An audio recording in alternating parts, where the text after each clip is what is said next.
Nganba nupadugi maigay dinglai. Nupadu ubada pakatna makutu sa thangthai. Nupadu atay kanasu nate sanatombani. Nganba pakatlabasu karisu thokte. Sanatomba nupamacha khaydud onsilaga.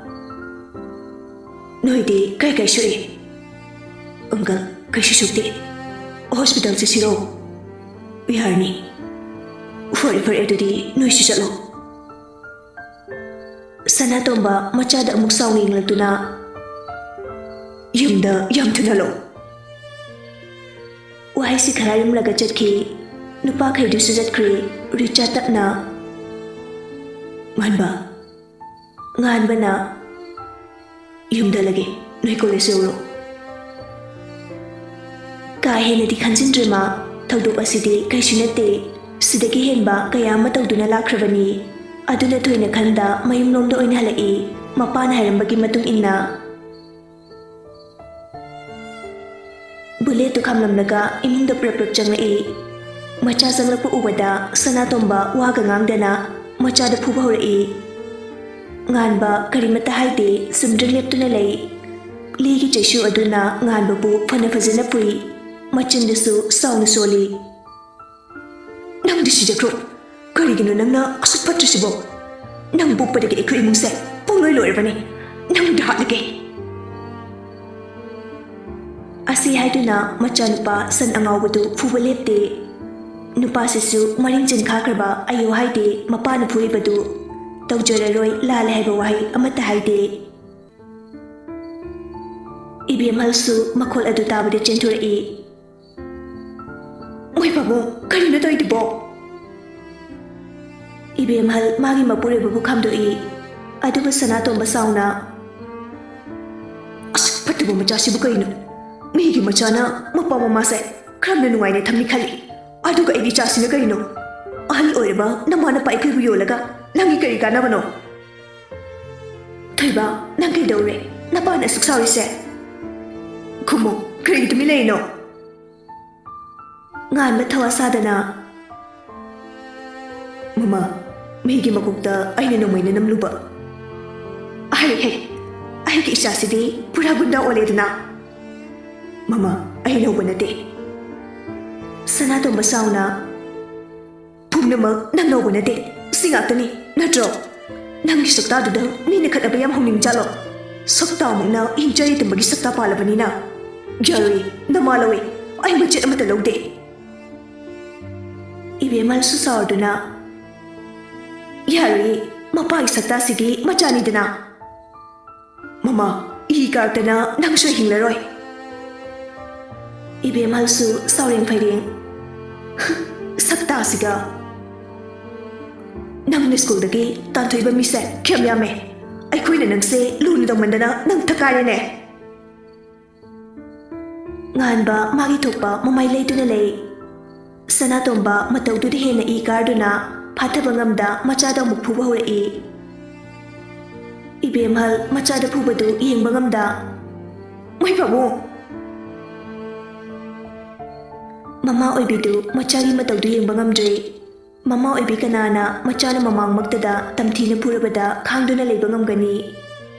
Macha oiba makhoina khangba watli. Mama oibina macha singbu phatte haiduna nungsidaba ngamba kanasu leiroi. Machagi saktamdu ubada mama oibi kaple. Nganba mapana phubaduda makhada phamthagrabani. Sanatomba sauna. Icha fattu babukpagi miyam mangda ikai phiru khumedana.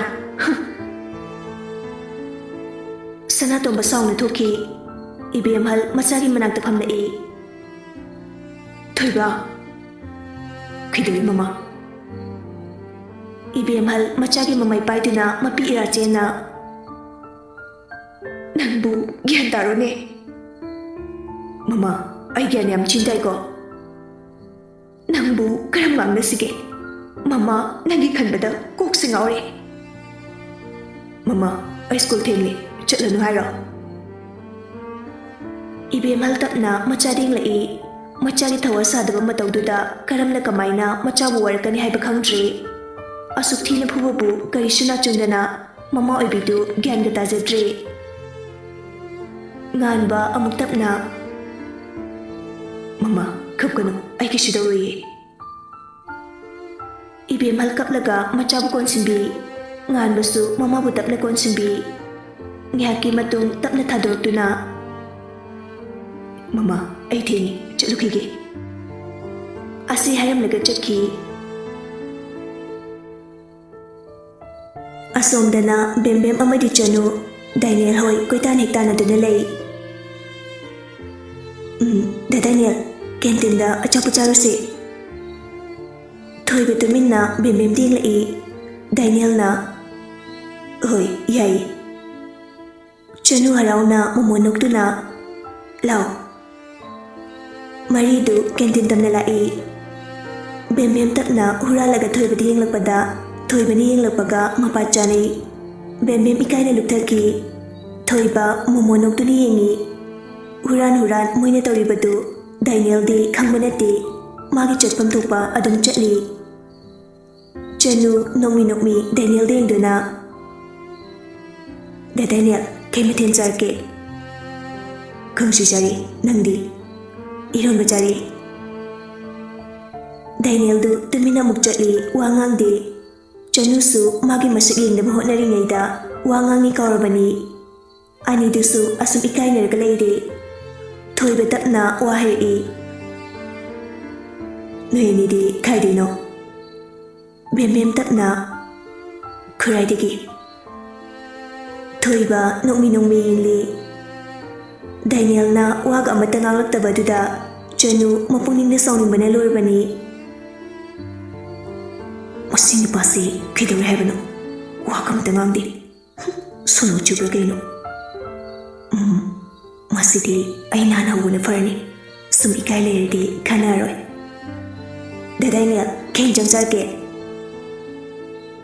Daniel du khangbu khangi tumina lerambadagi khangai haipaduda aduga madi manglaga nungsigi wakal khalingai aujikta gyantarai adubu hangkraba wahang amu khangang hanglakpaduda nokningbasu phawi mapukningdi khali jurang nakri kaino kangsu se haididi Chanu ikaina makokholi nyaktangduda mataran chatkiduna kaurubani khalu raga lepa phongamdri magi mongdu khangleduna Daniel tapna lo chongse mayamdu mari chongai Daniel na kiri jasige bem na amekte yarda Daniel fukhagot khri aduga chanaba khara puragla se jasilo Nganboyki kangbudusu lengonarga thoi maya galaga Thado haibane nangi se aibu sitraba haidura ai nongje koilaw lawdi nangi chepam leiroi fazana haring isida thado Joyjana aina nang pam haise nangdi abro thadoi aidi thadoi nangi du haibano imomna Joyjan aina mukusai nang mafamse thadotune chakro nang bubudana ai chaloi aina fujina harini sida ai nuksibada accept to nang nupini wakal khara khallo nupina nupada muktana khilkanani labukta shillaga taramgedani noigumusini tarka haingwawa ilaga leiramise imom sauna makut atopa amaduna nupadugi mamaida khupangna thajili khambra nupini haiduna nang haiba ingadabani nangi na khada legedabani haibda aingonda diyaroi nupibu namdana nangi nuksibabu mamal hendaba namdana nukshi haibda nangido asengba nukshiba nate aduna nangna toido aina nupa thopani haiba ngamloi nari lerdi aigi thamoi khudum chanaba hono Joysa nokmi Krishu leitebi nangna aigi maidi kupangna tharaba kapakta na tharido parbani Joychan sauna imungi makutu chingduna pui aduga walduda namsillaga nupi oibiki ikai khumnaba manghanaba honarei adugu khangaude popa hekta tawrei Joychan sauna nganba Nganba nokmi. Kidormiba nangdi swada. Nangi na thok philike. Nganba Joychan bu chingkhatuna amuk phurai. Joychan du hero mari du na totpa yaba totli. Thoiba. Nganba du phuba lepte asaw bu heman kibana manu pasibu halage khankre. Belik na nganba bu chingthoi. Sanatomba sauna yinduna lerami. Sanatomba prap changki. Noi animak aiki ka lao. Wahai si khakharam lagar chakki. Belik na bye. Nganba keshu khande prap mapagi ka da chakki. Joychan su tapna changki. Imom mamai kumjinduna kapi. Richard nungai tana tapna changlaktuna phamtharaga tapna yam ingna hari. Ichan khapkanu. Wahai si khakhari imom kapli yelai. Richard adamuk tapna. Kanan hojiki nupadu nanghana masak khangnabra. Imom hikik dauna. Hojiki nupadu yam patabani. Mana ikut tantanah bani. Aduga aina sungai hadaba. Mani syanna cawa nupani. Mapana sim oi haidana mangak yam na tiket panupani. Aiki ibung ipwa kanaliti. Imalu krabiga aiki tanglay kaduna usitana. Matang pumbada aiki achin batansa yung duna lay bani. Aduna aiki duna tay duna chat bani. Richard pukchang cawa gi hunabi. Nupi masa asigi warisi mathamoyong na nungaitaba phawkhre. Firse kaplano. Aujiti kirano. Nangidamakta aikhoy mayam leisidi. Matungda mana nangda amuk hanna fatabata holoi. Imom ngakni hinglai. Belik amadi thoiremba thoinangakpa phawde. Maramdi moigi matawsi pukchang cawi awana ubaya deheba moi khanglaba ngaktani. Richard tapna imongi pambomda paiduna chingkatli. Sanatombagi rumdani. Sanatombana. Nakhoi ni khatnabagi maram kaino. Aduga college sida shiguma khanasuna tawba yade haiba khangra. Nganba thawa sadana muktana leplaga lei. Matungda tawradi college sida gitanthokadoi. Joychana. Aise kanagi machana haiba nai khangra mali. Call amuk tawbada nagi college ut olan mangamba min haiba nai khangra mali. Aibu tanthokbagi karina tiklaidana. Khangaude machin phakidraba nupaduna amuk mamaida kile thindatli. Sanatomba sauna. Nganba. Aduga tadi nganba. Joychan bu kile pangthile thindatli. Sanatomba sauna prap laktuna machagi mamaida khupangna thai. Aujiktada nganba chaklepi. Sanatomba li ama loktuna machagi kumbomda hanjin kali. Madu ubada Joychan akhaba minok ama noi. Oigi mangmuktida kuthaba. Sanatomba Joychan namu onsiluna. Joychan, nang kanagi machan haiba ai khangi. Minister ningthemgi naitu bokchaba machan pan haiba ai khangi. Adubu mafamsidi nangi napagi quarter nate, nangi konungsi nate. Noigi power mafamsidi changde. Joychan makut pocket humduna mong hadana. Yehimbatardana.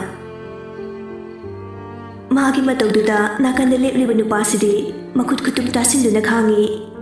Ma sawbana lori. Magi mapada asu usita nangangliba nupasi haningba phawri. Ngasai makai asawu phatharamani. Aduba hojikti phathanaba hotnabada yamna wari. Prap changsinuna full color do tatpai. Matawduda Sanatombana. Nganba yare. Nganba sauna phathadoi. Aduga kadudagi prap thokhi. Nungsidu ising bataldo thaklaga leramani. Aduga nganbana sauna thorukpada ubada kimanbana.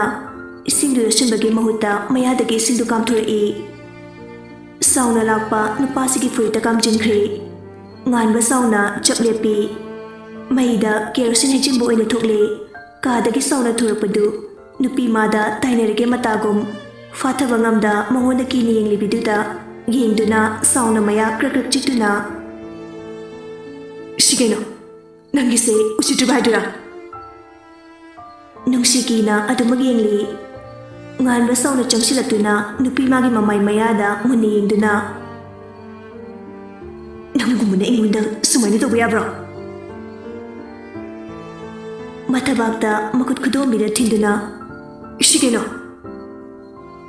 nungsikina mamit arawadu tatu yenglei kimanbana mapi sutarabani kari shaba ngamde nganba sauna nupi magi masamdu tapaiduna nangna ida asak usidrisi kaygino mikup kudi nang yetlisi kaygino laway nabi chokatabi nangna ida osinbiya bro nangna ise kariyun ibage nang hato hay bro nungsi mamichen usinduna leiki lale haibo phokire phibam sida masamdu nganbana paisinkhibana nari adubu ayo haibo phongamdre ngamhandre nupa manba magi matawna panggal thokna soikibani haiba ngamdre hainingbani danganba ai soikibani nangonda usitabagi tawkiba nate nangi purise ai suragi nang sawarnu adubu hainabagi thawna ado mafamda leite mana karisu haidaba asina nupa manadi mabu usitabani haina khankre asawbagi drigi hene hengatuna nupi magi masam parambadu khangtha thadoi aduga mamaida on thai nupi madi kappanatana kari hairuni challeidana mabu kanbini haibanate nupi na afaw sarbasu matom leiba matamdati ngamde adubu masigi nupi sidi thoina tawbi ngaminate aduna hena upai leitre nongsa labasina kari karamba thabak torokpa ngaibanatana